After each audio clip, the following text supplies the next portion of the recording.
Hey, sister girl. Hi, sister girl. How are you today? Good, good, good. We're so Take glad to care, be back. Robyn. Sister So, Stella. are you tired of starting over every Monday? Hmm? It's not your willpower, it is your mindset. This week on Hey Sister Girl, we're calling out the real reasons why we struggle with consistency. And we're going to be giving you the tools to finally break that cycle. Would like to welcome you guys back to another episode of Hey Sister Girl, and we're so glad that you are here with us.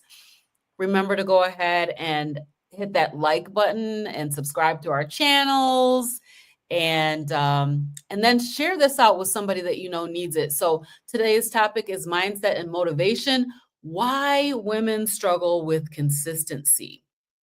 So I'm going to start us out tonight, and I'm going to be talking about discipline versus motivation. So the key quote for my segment is, you don't have to feel like it. You just got to do it. Discipline feeds results, and results feed motivation. So, let's be real. How many times have we said, I'm just not motivated? I'm just not motivated to do whatever it is that I need to do. And we're waiting for a feeling or an emotion to show up before we move, before we eat better, before we get up and take that walk, or start over again with doing the things that we really want to do in our lives. But here's the truth: motivation is a guest. Motivation is a guest, but discipline is going to be the foundation for getting those things done that you want to get done. I see a question in the chat. I'm going to go ahead and answer it. So G is on her way.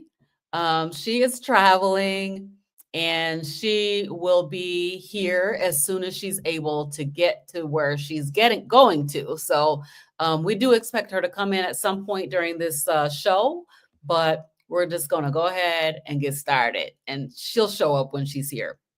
All right. So motivation is not isn't enough, and why not? Why isn't motivation enough?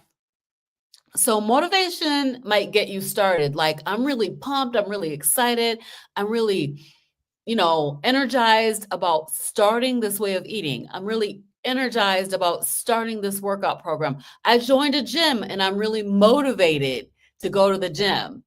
I know for me, I was motivated to go to the gym. We joined the Y, and I was so motivated that I went 2 times. I went 2 times, and I had every intention of going back, but I didn't build in any discipline. So there's a book that's called Atomic Habits, and it says motivation might get you started, but it won't carry you. That's by James Clear. You do not rise to the level of your goals; you fall to the level of your systems that you have in place. So this means it's not about waiting until you feel like doing something. How often do you tell yourself you're going to do something and then you really just don't feel like it? You're not motivated to do it, and it never happens. So it's about creating structure that makes showing up automatic, right? So, and we'll talk a little bit about that. Motivation is emotional, right? It's built around my emotions, and it fluctuates with our moods. It fluctuates with our hormones. It fluctuates with our stress level and sleep. But discipline is built through systems. So putting systems in place, putting those habits in place that allow you to create a routine and create that built-in accountability. So once your systems are in place, then the discipline removes the need for decision fatigue. You don't have to decide to do it every day. You've already got a system in place that will help you to move through it. So you're not going to ask yourself, do I feel like doing this? Do I feel like doing this? You just do it because it's who you are now, and you have that system in place. So you don't need more motivation. You need a plan that you can show up to even when you're tired. So that's where the change begins. So building discipline through habits. So I'm just going to be real. I'm not all the way disciplined about everything that I want to be disciplined about. I'm still building systems and putting them in place to allow me to be successful, even when I don't feel motivated. So you build your success one habit at a time and don't wait for motivation to strike because sometimes motivation is just not going to strike. So make a plan and then keep showing up for it, even on the days when you don't feel like it. So a couple of things that have changed the game for me in terms of discipline. The first one is incorporating intermittent fasting.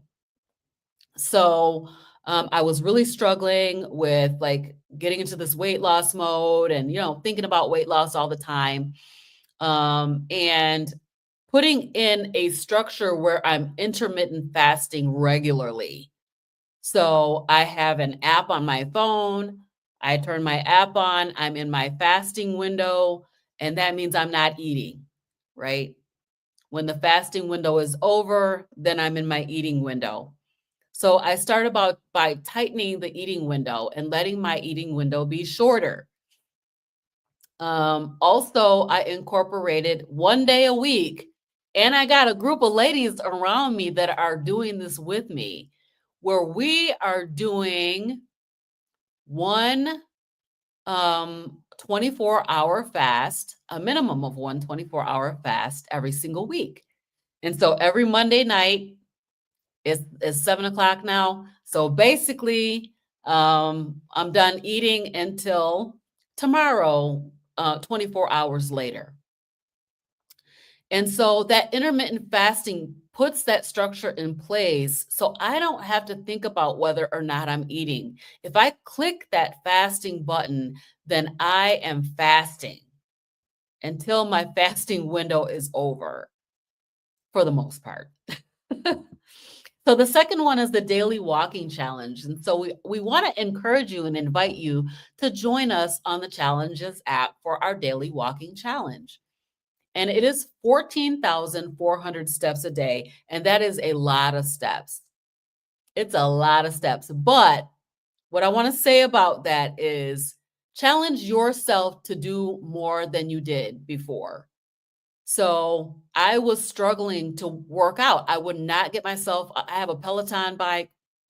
I wouldn't get on the Peloton. I had, I got a whole home gym here. I wouldn't go in there and work out.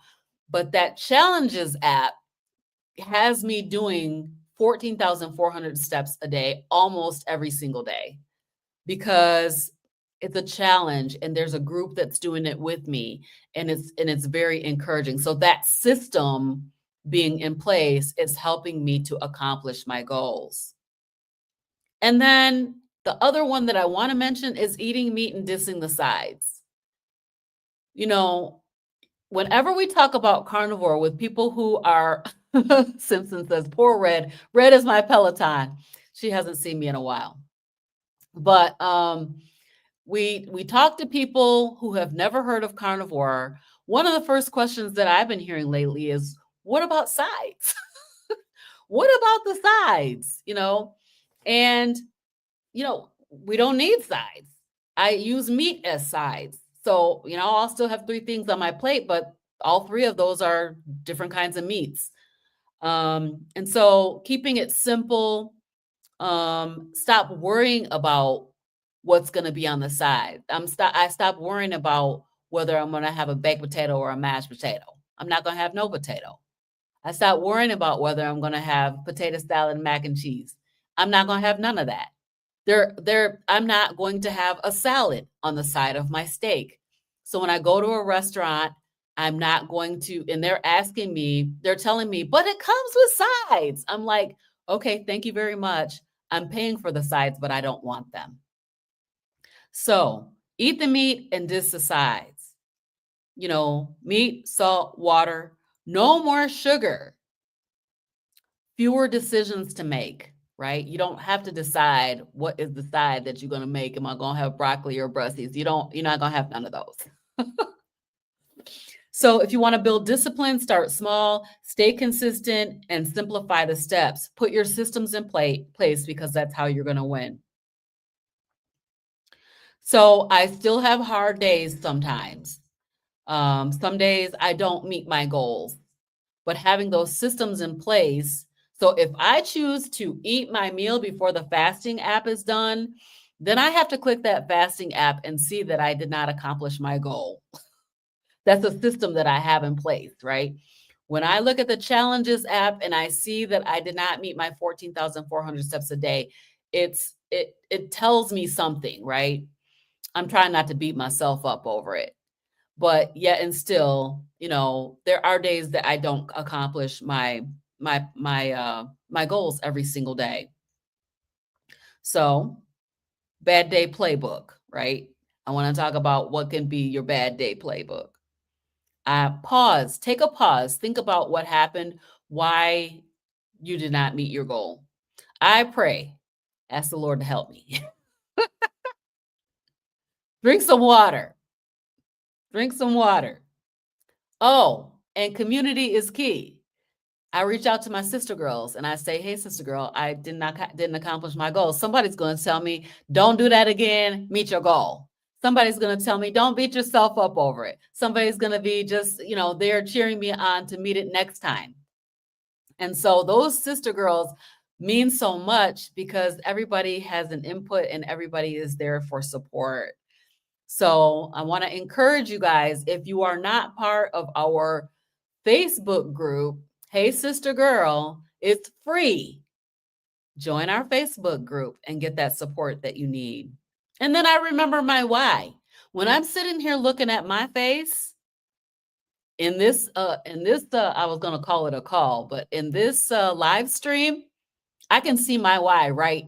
Every time I look in the mirror, every time I see my face, I see my why right on my face. And that is, eczema. I struggled with eczema. I struggled with anxiety. And so a lot of different things that have been benefited from me keeping my commitment to myself to stay carnivore. All right. So what do you do when you hit a plateau? Oh my goodness, because plateaus will come. So the moment that you stall and you're not losing weight, you're not meeting your objective that you are going for, the plateau, when you've been consistent and you've been doing all the right things, but the scale is like, laughing in your face. Your clothes are still snug and your motivation is gone. So don't quit. Don't give up. Hang in there. Come and talk to your sister girls because we're going to encourage you to stay the course. You can do this. And if you're dealing with whatever it is that you're dealing with, the sister girls are there to support you. It's not time to quit. Lean into the discipline. Put those systems in place so that you do not have to rely on motivation, right? Stick to your plan. Don't try to change everything at once.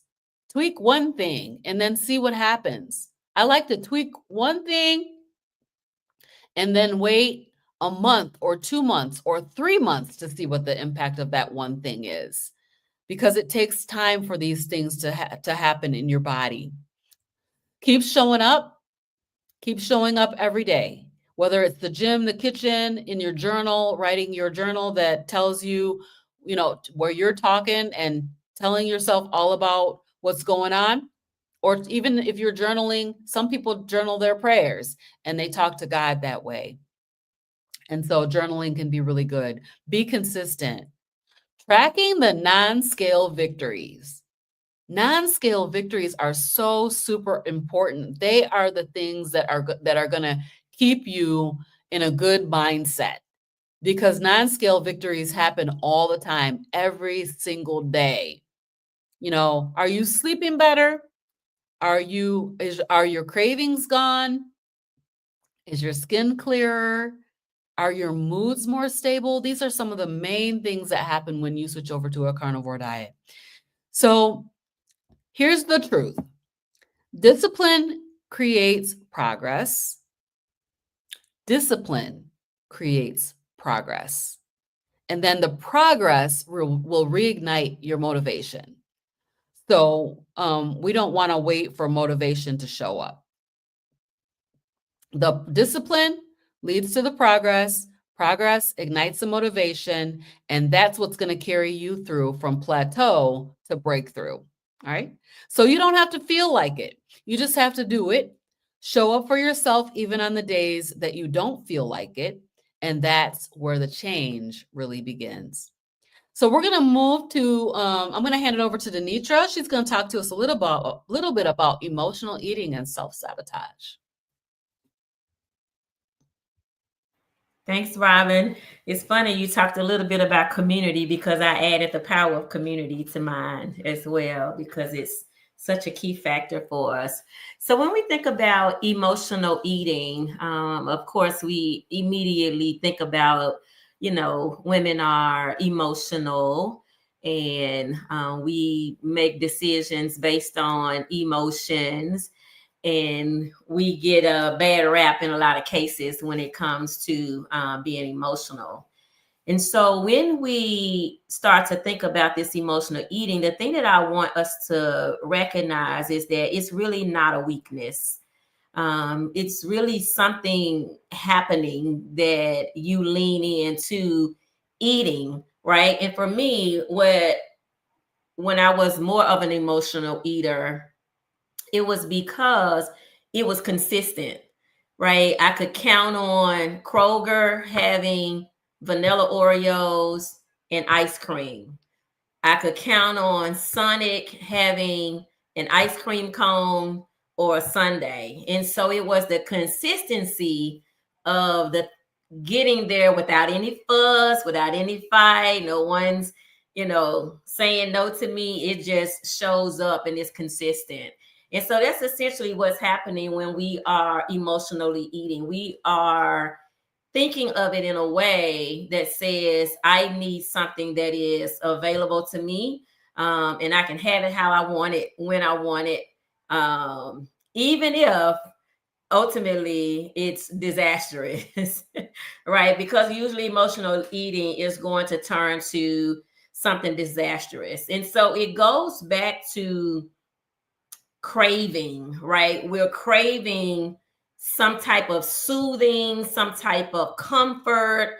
And so the foods become the consistent comfort, if you will.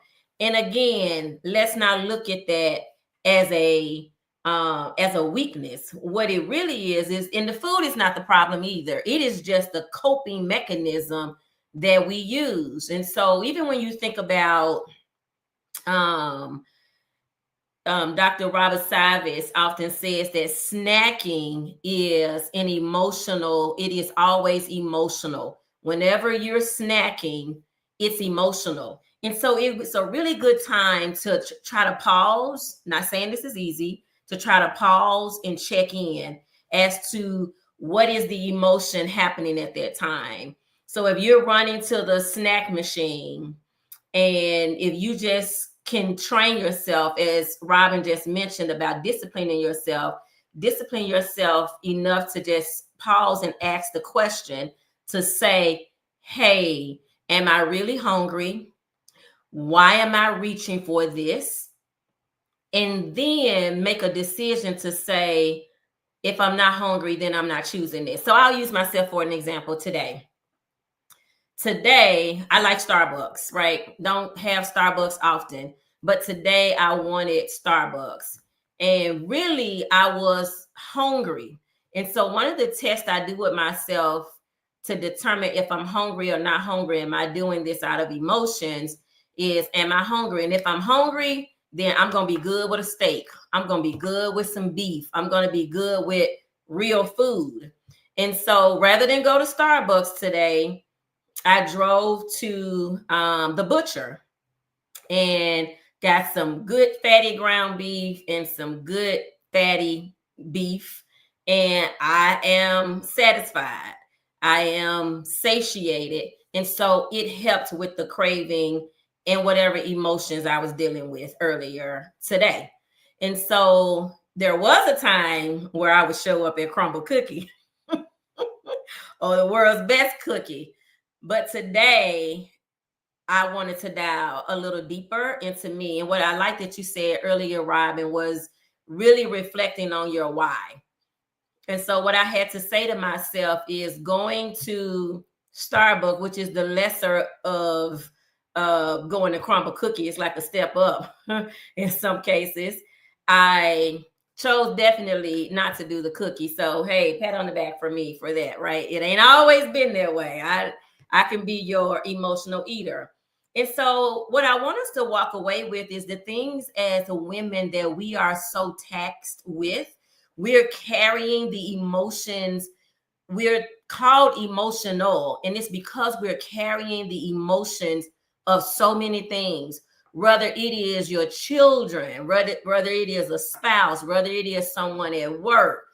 All of these things are the emotions that we carry. And rather than being able to pause and not overeat in those moments, the comfort comes from choosing the food. And so I'm encouraging us today to not let the food be the shoulder that we cry on, to not let us be controlled by whatever the circumstances is. Face it for what it is and put it in a category for what it is versus adding something else, some weight, some inflammation, getting you off track of your goals. So being able to face yourself in that way is a good thing. All right.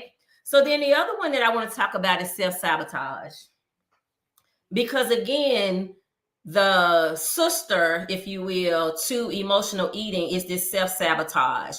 It is the way we talk to ourselves.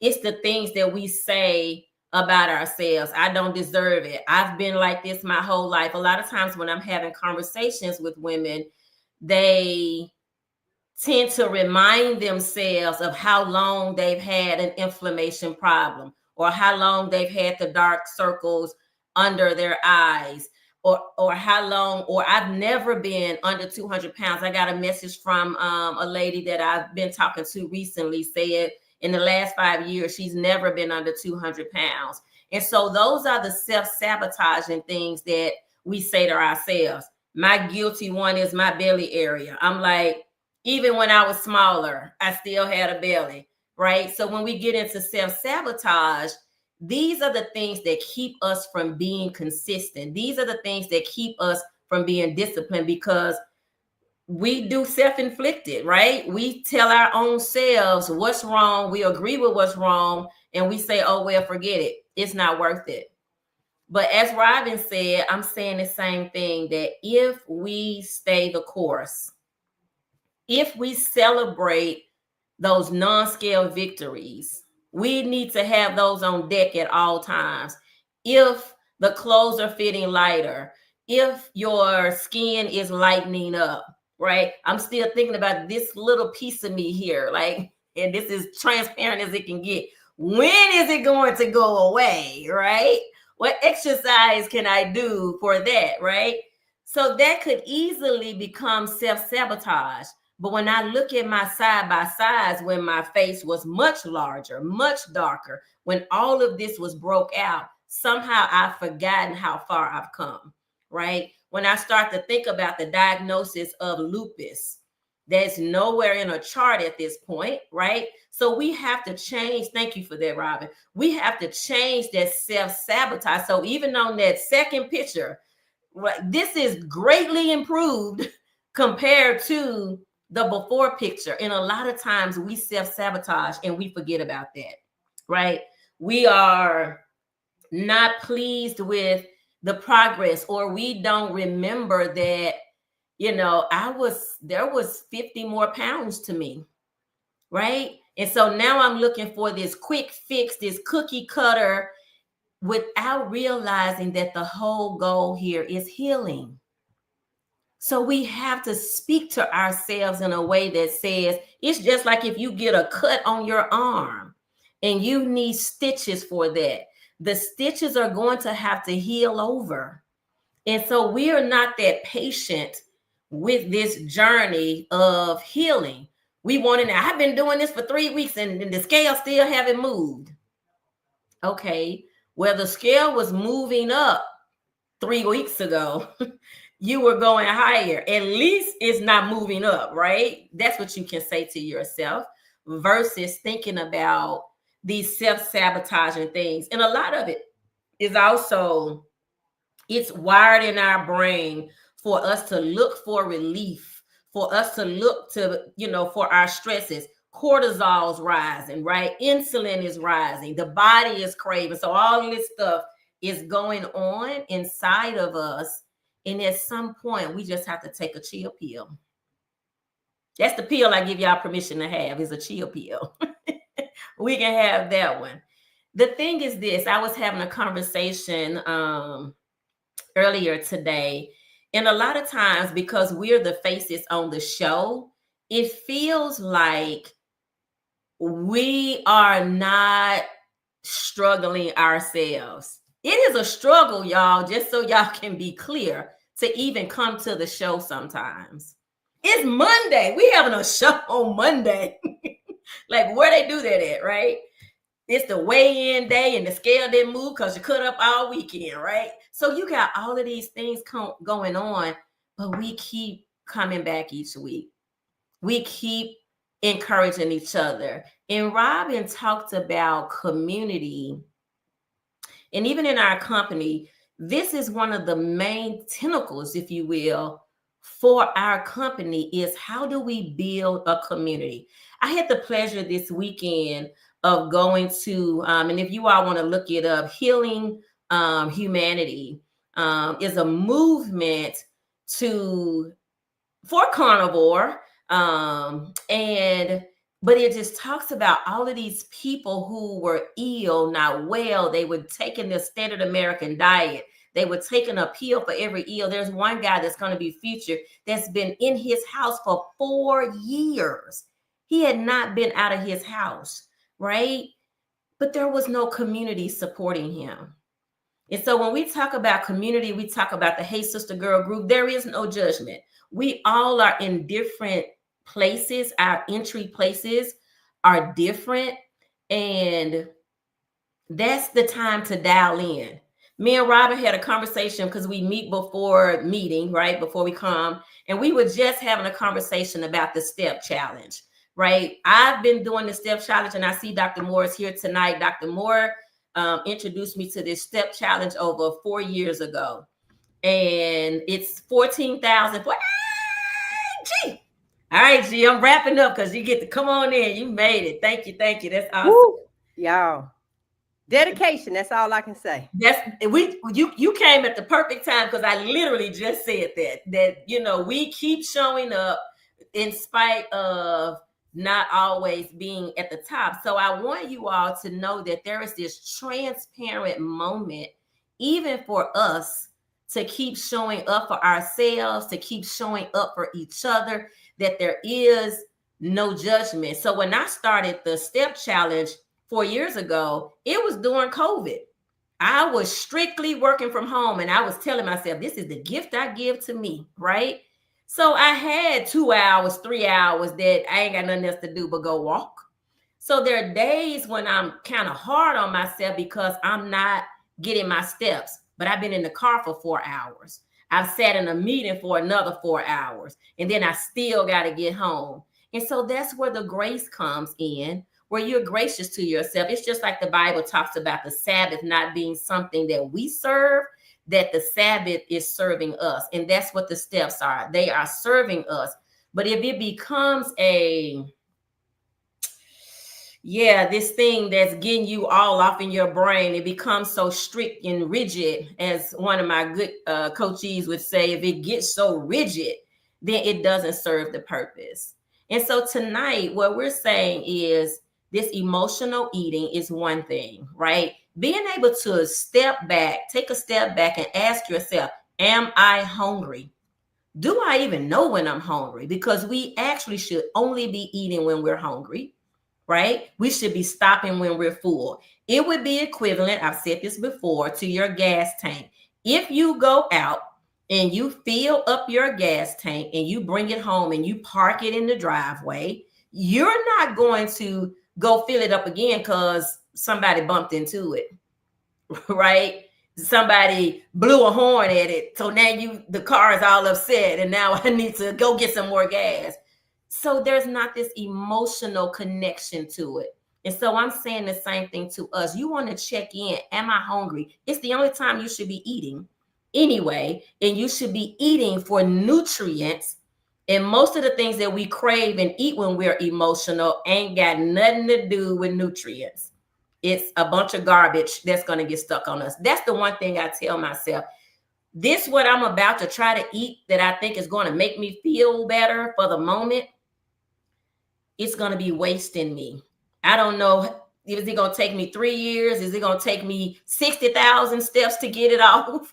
Right. And so then when I negotiate with myself, I change my sabotaging talk to some positive talk to say, you know what, I can skip this and really go get some nutrients. Okay. The last thing is this power of community. We have a Hey Sister Girl group on Facebook that is free. We come here every Monday that is free for you all to be a part of. And we want to be rallying around each other. I mentioned the Healing for Humanity. It was a room full of people that don't look like me, right? It was a great group, wonderful group, amazing group. We had an amazing time. We're trying to expand this healing to us as sisters. And what we believe is that it happens with eating meat, animal-based, from nose to tail. If it had a mama, you can eat it, right? So that your body can heal. And that is also going to play a major part in how you express yourself around brain trauma, right? Remember, we say on this show often that Alzheimer's, dementia is type 3 diabetes. So even when you choose to emotionally eat the wrong thing, emotionally eat, if you're going to emotionally, grab some pork skins, grab some beef fat, grab some shrimp, right? Usually when we're eating emotionally, we're grabbing something that's not going to serve us in the long run. So that's my segment. We've had these years of doubting, of dieting. We've done this restriction. We've had these guilt trips. I told somebody today that I have the before, the after, and the before, after the before pictures of me. And I'm just bound and determined today to stay the course. I don't care how long it takes. The weight ain't falling off, as I told y'all before. Now, when this go away, y'all gonna hear about it. I'm gonna talk about it, right? Y'all gonna see when that's gone. Sometimes I do like this so you can't see it. It's a little bit down, right? But ideally, we all have our struggles. There is not any perfection. It's only progression. And with that, I'm gonna turn it over to G to go deeper. All right. So my section tonight, first of all, forgive me for being late, but I just got out of Atlanta traffic. Perfectionism is what I want to cover. I wish I was here for the portions that DeNitra spoke on, so I don't repeat anything. But I know as women, we really have to break away from this thing of being perfect. Just got to be perfect on what it is we're doing in our imperfect bodies, perfectly messing up our bodies. I had some time to think while traveling, and let me just share why I made this drive and got up here, and bags are still all over the place, but trying to come in and talk with you guys. Prior to the carnivore diet, I had a home-based business, and I felt like I had to come on, entertain to get you to purchase, because I had a website, there was an app, but the sales didn't move. Even though I put the product out, I did everything. There was this connection. Part of me, I'm just being transparent right now, part of me felt like Amazon don't have to come on and I know people that shop in the middle of the night, but so much is being required of me just for a sale. And I personally did not like that. I got out of the business, and now for free, I come on here with dedication because my life has been changed. My life has been extended. My life has been renewed. Now, I ain't God. No, you don't have to put in the comments. Tomorrow ain't promised. I already know that because my daughter died in my arms at the age of 30.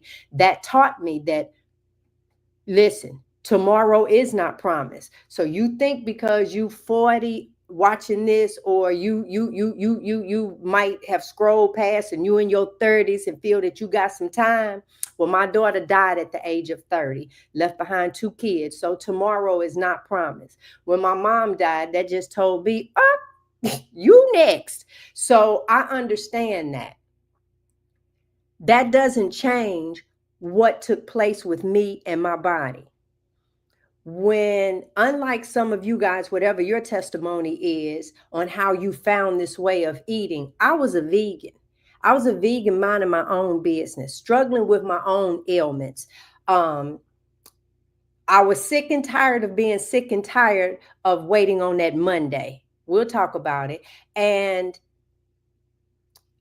without doing any research, zero research, none, had never seen a Dr. Berry, had never heard of a Dr. Chafee, none of that. The only thing that I was familiar with was Atkins. That's what I was familiar with. And I share all the time where I was actually watching Oprah Winfrey, the show when Dr. Atkins was on, and they had these tables set around with people, white, black, didn't matter, showing that if you ate this way, and I remember on their plate, they had a salad and a steak. And Oprah was like, you don't want a potato and a piece of bread with some sour cream? And they were like, no, because I get to eat like this. I feel full. And my weight, my blood pressure, they were naming different things. But where I was in my life right then, I wasn't ready to give up the potato. Potatoes had me. Baby, with between, just think, you could mash them. Baby, you could do steak fries. And one of my favorites was smothered potatoes and onions. And then if I got fancy, I would turn around and put some mushrooms in it. And then before I served it, I would crumble some bacon across it. Baby, that loaded baked potato, all of that. I had a problem giving up that potato because when all else fails, I can go through drive-through and get an extra large of McDonald's fries, honey. I could do that.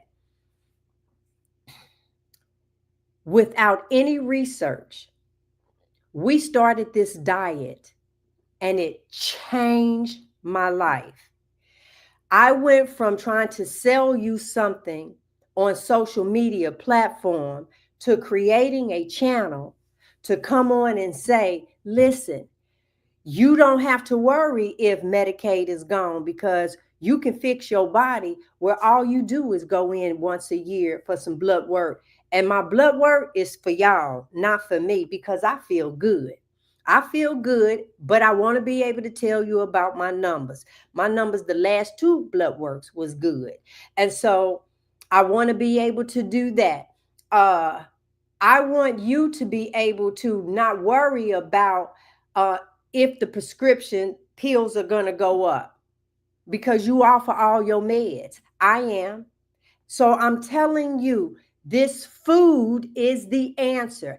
I see people talking about lupus. Well, we got somebody on the panel that was diagnosed by 2 different doctors in regards to lupus, and no longer is lupus a marker on their chart.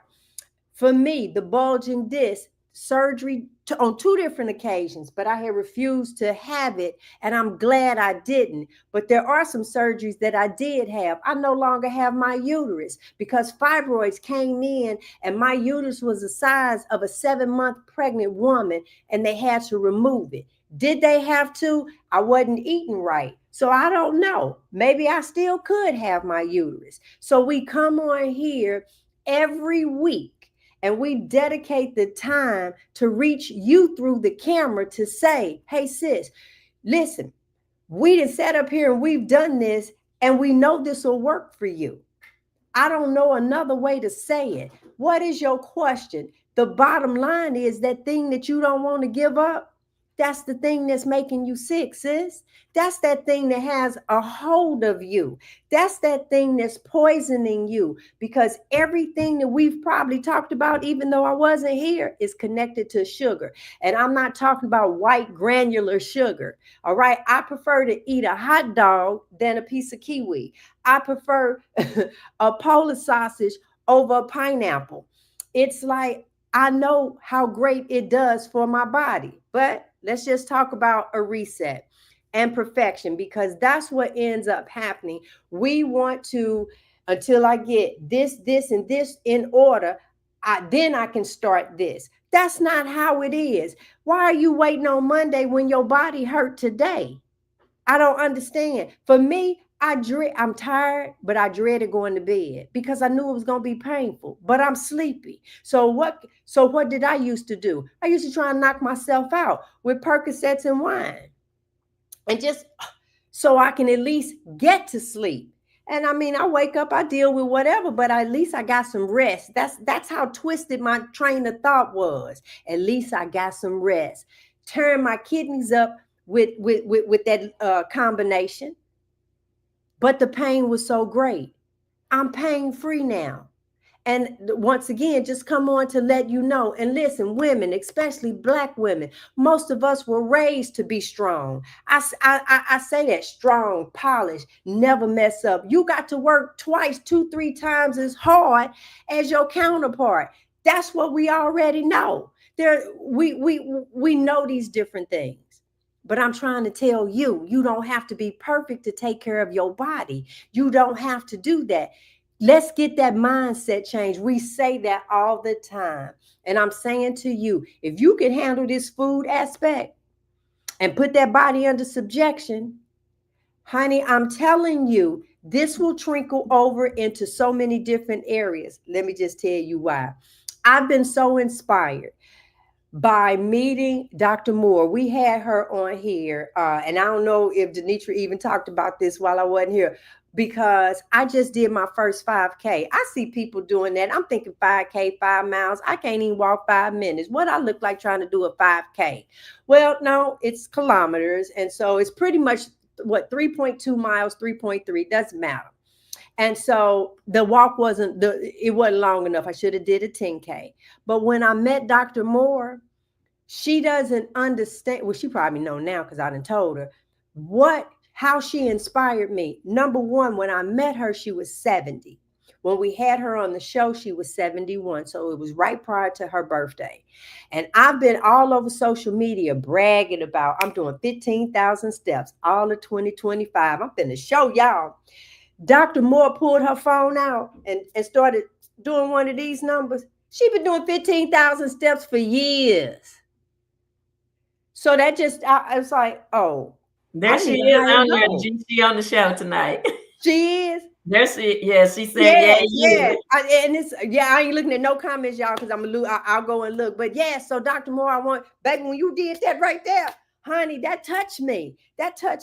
And so then I said, and then let me tell you, wait, y'all, let me tell you what else she said. She started doing this at 58. Now, I keep saying 58. If it's a different age, Doc, put it in the comments for me. But 58, well, I'm 60. And I said, well, hold on. At least I've been walking for a little bit. Y'all, she said that she's done this in all 50 states. Why she give me something to aspire to? You better shut it up. So now it's already in the making. I got 10 years to do all 50 states. I'm trying not to rush it because y'all know I'll try and do that joke in 1 year. So I'm trying to hold on. Especially for him. But that's how you get inspired. And guess what? She was saying that in a regular conversation. This is what I tell my husband. I turn around, I get up every morning. I put me first.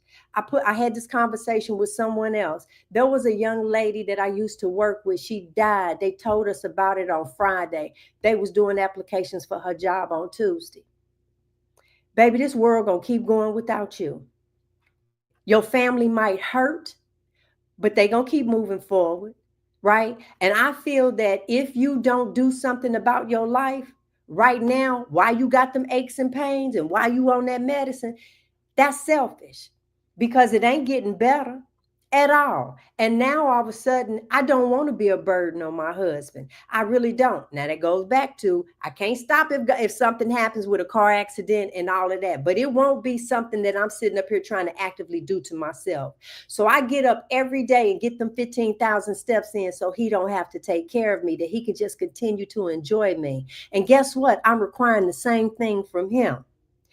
Stop doing the things in your life that later on I got to take care of you. I don't want that job. And I feel that when we are not taking care of ourselves, and especially if you married, then you turn around, you are becoming a headache for your spouse. Why y'all can't turn around and go on a hike? Why y'all can't turn around and sneak off to the woods and do it behind the tree? It's all kind of things that you can turn around and do. Married folk, come on now. Go on in that cave. Go kissing in the cave. Go holding hands. Leave the dinner and all that. Forget going out to eat. They gonna mess the food up anyway. Take that and do go out and glamping for a night. There's so many things that you can do, but you're not gonna think of any of this. Why? Because your body hurt.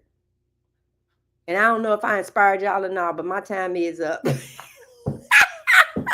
is. Let me see some of the comments. Go ahead, Robyn. All right, we got a couple of points. We got a question out here and then a couple of points. So our question is, what seasonings do you who just did that? Baby. What seasonings do you use to season your meat besides salt? Salt. Yes, salt I was putting that one in there. We just use salt or seasoned salt. I use Redmond's real seasoned salt.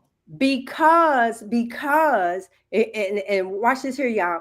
Because we do have, come on, we know, look, garlic powder, onion powder, seasoning salt, and salt and pepper. We know that is the staple in our household. And we mix that stuff. And then if you got a little fancy, you can use that Saison and all that. We got a little fancy. I use only salt, and my food tastes better now than it did when I was putting all that stuff on it. I cannot believe it. I can't believe it. Meat tastes so wonderful. I'm not kidding. My palate changed. Try and slip me something with some sugar on it. Oh my God.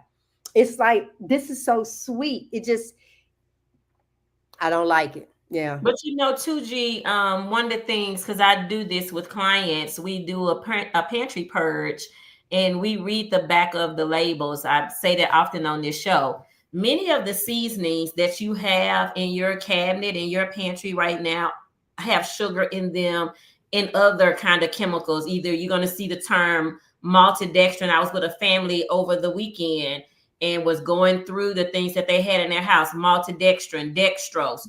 All of those things are chemicals. You want to find a quality salt. All salt ain't good salt. They're not created equal. If you still have Morton's salt, it definitely has dextrose in it, which is a sugar. Anything OSE is going to be sugar. And so that's one of the reasons, Erica, if you're still listening, that we don't use other seasonings on our food is because most of those seasonings have some type of sugar or some type of chemicals or some type of cellulose or wood chips. They came from wood. That's why we don't use those. Salt, meat, G said it too. I just want to reinforce it. Meat has its own flavor. We have missed out with putting A1 steak sauce. That was for somebody to sell you something. 57, thanks, Erica. 57, Heinz 57, those things are something to sell you. Salt is a flavor enhancer. So it's not just that it's salty, it is a flavor enhancer. It is to pull the flavor out. So just try it. And your palate is going to change over time when you start this way of eating. Certain things are just going to be gross. In the event we were in this weekend, the three things that they served, literally, this was on the menu. There were almost 200 people in this venue. They had brisket, they had chicken, and they had pulled pork. They had 2 different sides. Great question, Erica. I'm going to come to it. They had 2 different sides.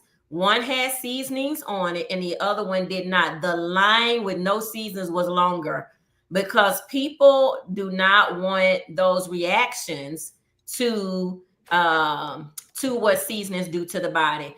Robyn, if you can click it up, I'll answer it fast so we can do the more questions. So Erica, high blood pressure is not caused by salt. High blood pressure is a result of sugar. So Yes. we blame salt for what sugar is doing. Right. Now, there is a salt that has sugar in it, but salt in and of itself, think about this. If you're a God girl, Bible girl, then the Bible says that we are the salt of the earth. How can that be bad? Right?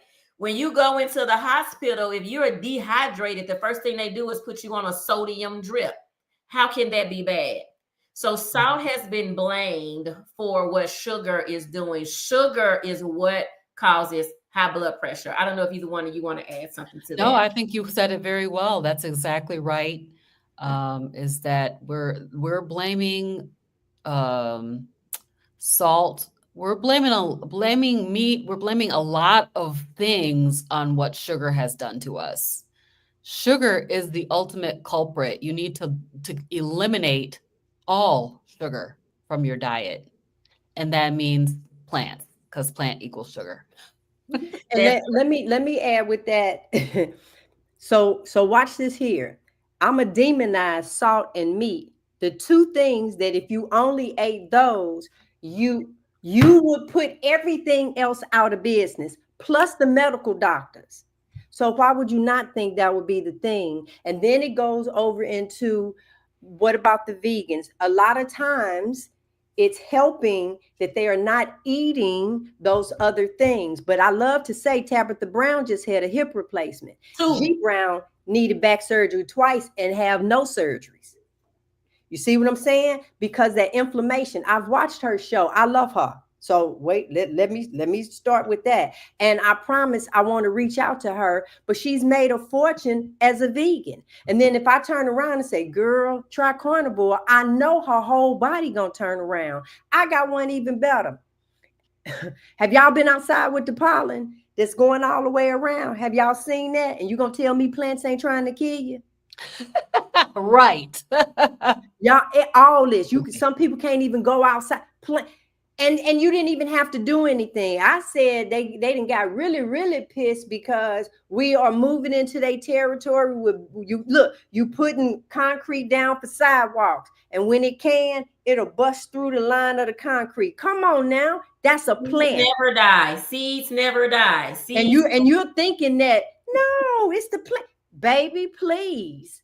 Look at what it's doing. It's constantly multiplying itself. Constantly. Don't do your yard for a while. What it's going to do, baby, the vines will start growing up the sides of the house. That's what you need to be afraid of. And who told you that it was okay to eat that? That's the thing. Who told us?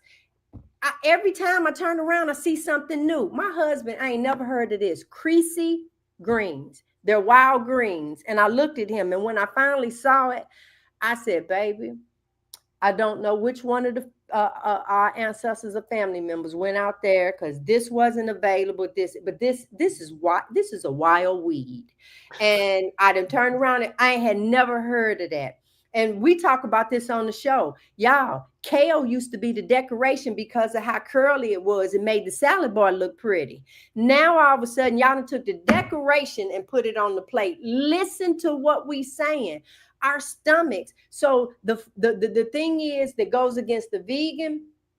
I know I was a vegan for 4.5 years. So what goes against that has to do with, wait a minute, carnivores try and talk about the lion, but your intestines are long.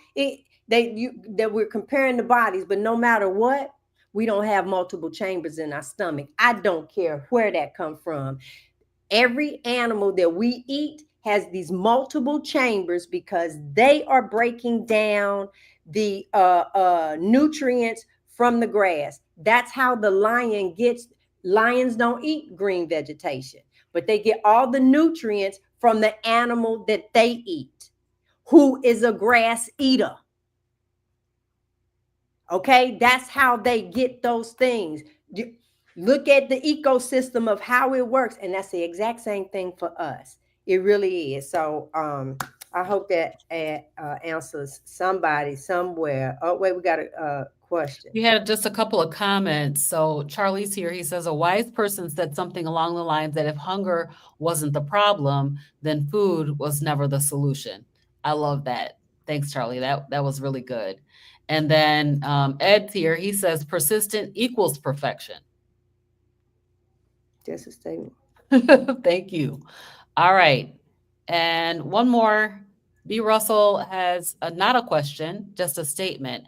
When the conferences come up, could you all post the information? And so I posted this Yes. lowcarbevents.com. That is where you can see a lot of the events. Not everything is posted out there, but if you're looking for low carb events, this is a great resource that you can come to in order to see that. Hey, Robyn, there's a Davenport. You're right in Jackson, Mississippi. Wendy, we should connect. I'm over in Tennessee. We could do a meet. We do meetups. MEAT, meet up. That's it. Welcome. Congratulations on your 9 months carnivore. Yes. Wait a minute. Hold on. Wonderful. Where's the thing? Wait a minute. Just making sure for the people, because I know I got it in here. Where is our thing for Hey Sister Girl? Oh, Robyn posted it. Oh, she did? The link, Yes, the link. I did. Yeah. There you go. So it's easy, y'all. Facebook.com/groups/Hey Sister Girl. Come find us over in there. It's free to be in there. You ask questions. I love how women are posting, asking questions about the food. It connects you to know that other people are doing this. And that's the reason why I come back. It's a lot of you that don't. And let me just be vulnerable for a moment. And maybe the people didn't even watch all the way to the end of the video on the replay. So don't think that I'm mean. I get hurt when someone, especially if they close to me, that we are communicating via social media. I'm not talking about here on this platform. And then all of a sudden you post about praying for so-and-so, or this happened, or you just lost a loved one. And I look at the phone and say, I done told you about this. And now all of a sudden, and I can't participate. I can't. It really, it hurts me, because it's like, I told you to just let the sugar go. That's how I want to like jump through. And I'm telling you, listen, 30 days, try it. 90 is better, but for 30, you're going to go through a few moments of the headaches and stuff. If I don't eat, I don't get a headache. All I'm doing is fasting. If you try and fast for 3 days, your body is what we call detoxing. Withdrawal. From all the garbage. You're going to have those headaches and all that stuff just like a drug addict, because that's what they are doing to us. Okay, I'm going to leave it at this. Have y'all seen, y'all know that a lot of these expensive bags and all this other stuff, that they're made in an inexpensive country, and then they get shipped over to you and charge you all this money. Everything is connected to money. Everything is connected to money. Everything is connected to money. You staying on sugar helps the medical, the pharmaceutical, for that much the clothes industry, because you're going to blow up and got to buy even more clothes. Everybody's going to make money off of you. And when you die, they're going to make some more money. Especially if you need an extra large casket. Wait a minute. And that's another thing. Then when you die, you ain't getting off of this earth. They going to get some more money out of you. And she hit it right on the head. And then they're going to play on your heartstrings. And then you got to do the GoFundMe and all this other stuff, when all you had to do is just change what you eat. It's really just that simple. It's really. I love this right here. What Iceman 69 is saying, I understand. Sugar is the most powerful drug in the world, and it's socially acceptable to be addicted to it. And it is the hardest habit to break. Oh my God, yes. 100%. DeNitra often says on here that Philip Morris got out of the tobacco industry. And guess what they jumped into? The sugar industry. Because of just what you just put up. It's a legal addiction. Kate Brister wants to know, is there a cookbook? I think she means hey G. Huh? Yeah, that would be me. Hey, Kay, how are you? Is there a cookbook? Girl, you know how to cook meat and salt. There you go. I'll have a cookbook one day, but I don't have it yet. Yeah. Now, there are some other things, of course, you guys can do, because when you think of dairy, so let's think cottage cheese. You can take your that little mixer. You can make it creamy. You can put that on stuff. You can, with your ground beef, there are other things that you can incorporate. I rode in the car with 10 slices of bacon. I probably got 2 left. On average, I probably eat 10 slices a day.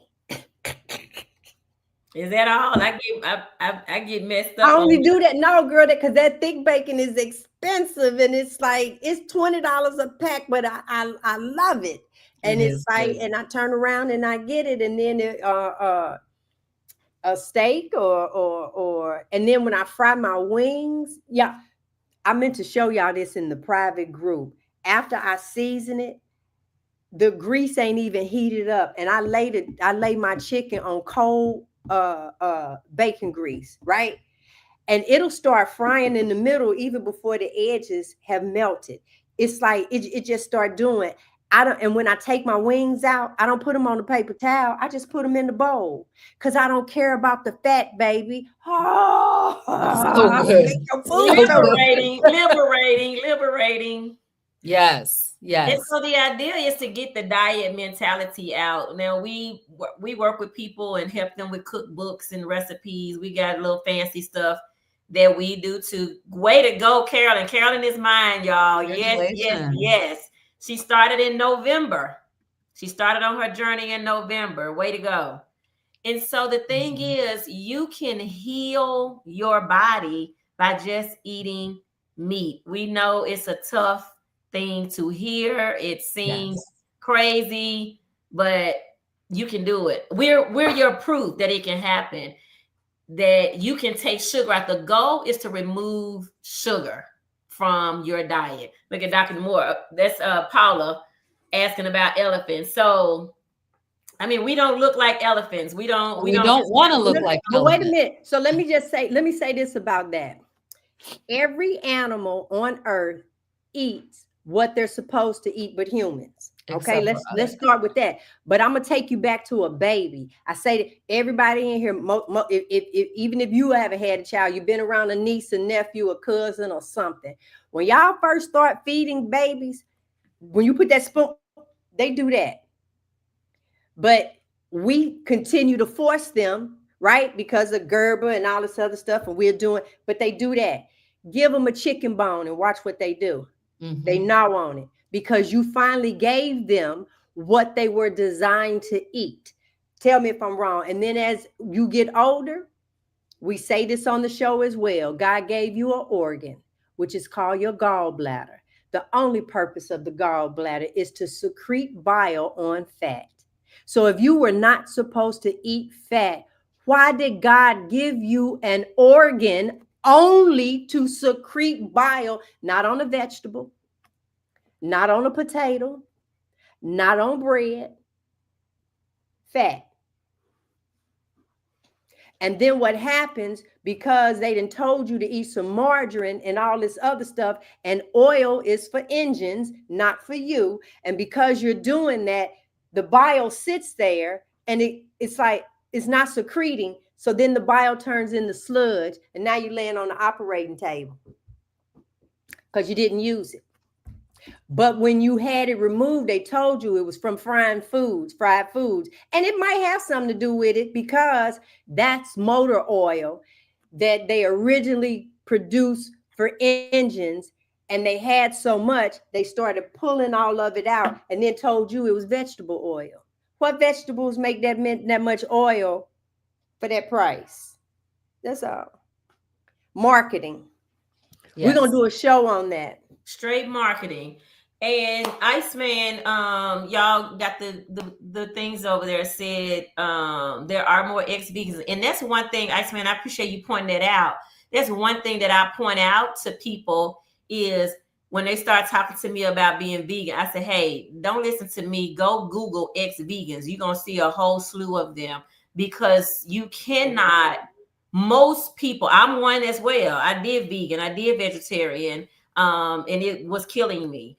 There are a few people who appear to be doing well, but it's also a malnourishment. So people do lose weight when they are vegan. They can lose weight.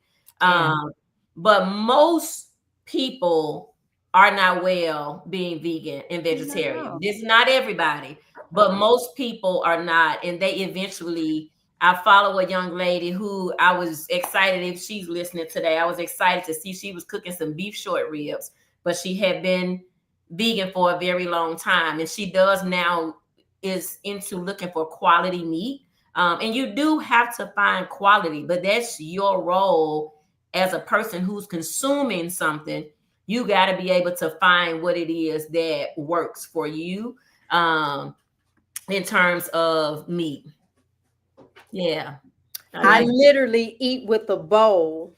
So if I open extra butter and pour the fat over, and I eat like hamburger and stuff like that with a spoon. It could be a hamburger patty. I break it with the spoon so I can also scoop the fat from the bottom of the bowl. Give me a bowl and a spoon. I'm at a restaurant with a bowl and a spoon. I say, "Nah, bring my meat in a bowl because I'm gonna open up additional packs of butter over in it to make sure I get that fat intake." Y'all know we done went over, but I missed y'all these. it's all good. It's Yeah. all good. We still Oh, got thank people in you, the comments. Kay. Yeah, they still There in the you go. comments. Yes. So Okay. tonight's topic was, why do we struggle with consistency, right? And you do not have to start over again on Monday. As a matter of fact, don't start on Monday. G says start on Thursday. No, start today. I always Start, say let your don't next start, bite be your best don't bite. plan to start on Monday. Start at the next meal, right? Don't eat Actually thinking aside. about the food that you're putting on your plate. The reason why I try and tell people to start on a Thursday is because by Saturday, if you really detoxing the headaches and stuff, only if you work a job, right, and you got to go around the people, you might be a booger bear. And so if you do this on a Thursday, but that means you're waiting for Thursday. But what's today? Monday. Tomorrow, when you look at your plate, you're going to say, I should not have this. I'm not ready to give this one up. This is a bet. Pick your best worst. Ain't that how what he say? Pick your best words. But now you know when you putting that in your mouth, you killing yourself. So please go right ahead and eat. I want you to know that when you go to get up and your back and your knees are stiff, or you reach to do that, and you like, ooh, it's that food that you ate. So keep going. Go ahead. Go on, girl. I'm gonna cheer you on. No, sis, change it. Yeah. Yeah. One meal at a time, one thought at a time, but you have to. I know you don't like how you look when you stand up and you got that bent over look. Half of you don't want to go to the class reunions. I'm done. So I just want to add one thing is and Iceman is saying it start now because tomorrow is a day that may never come. But Dr. Moore always says you don't have to have a day of sabotage. You don't have to say, oh my God, I ate the wrong thing this morning. I'm going to start tomorrow. So for the rest of the day, I'm going to eat crazy. I always say, let your next bite be your best bite. Mm-hmm. You're learning enough here with us. We're learning enough that you get to pick and choose what you put. Wake up tomorrow and have eggs before you go to bed tonight. Put some eggs in your body. Brown some ground beef. All of these are options that's going to give your body some nutrients. The body needs nutrients. All right, Robyn, close us out, darling. All right, you guys. So this has been Hey Sister Girl. Join us back next week at Monday night at 7 o'clock p.m. Eastern, 6 o'clock Central. And we're going to be back with another great show for you. Thanks for being here tonight. We'll see you next time. Bye, everybody.